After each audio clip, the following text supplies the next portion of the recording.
পন্থী বলি।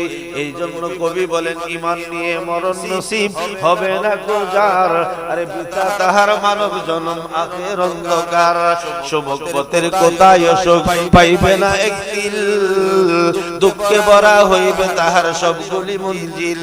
রে আমার ভাইরা, ও জলসুকার বিভিন্ন গ্রাম থেকে আগত আমার বাবারা ভাইরা, কারণ ঈমান এমন এক দৌলত রে, ঈমান হারা হইয়া গেলে কোন আমলের আপনার উপকার হবে না। আমার আল্লাহ বলেন আমিলাতুন নাসিবাতুন তাসলা নারান হামিয়া। ওই দিন আমল ছুঁড়ে মারা হবে যাদের ঈমানে দুর্বল, কারণ ঈমান সর্বহালে এক অবস্থায় থাকতে হবে আল্লাহর উপর।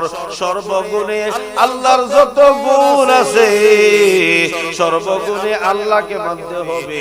নবীর যত গুণ আছে সর্বগুণে নবী মানতে হবে। নবীর একটা গুণ মানলাম আরেকটা মানলাম না, একটা সিফত মানলাম আরেকটা মানলাম না, এটা হবে না। কারণ আমার আল্লাহ বলেন আফাতুমিনুনা বিবাযিল কিতাব ওয়া তাকফুরুনা বিবায। তোমরা এমনটা করা মোটো সমীচীন হবে না। আমার বিধান আমার হুকুমগুলি কিছু মানবা কিছু মানবা না।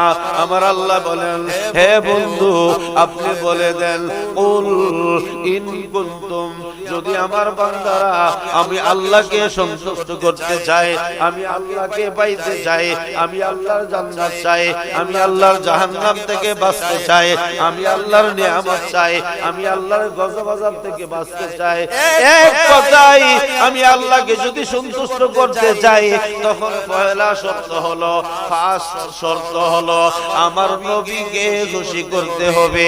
এখানে নবীর কথা এই কোরআনে আছে, হাদিসে আছে, ইজমাতে আছে, কিয়াসে আছে, সর্ব জায়গায় নবীর অবস্থান আছে।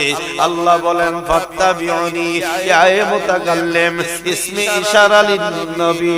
তোমরা যদি আমাকে খুশি করতে চাও তাহলে তোমরা আমার রাসূলের ইত্তেবা করো, আমার নবীর ইত্তেবা করো।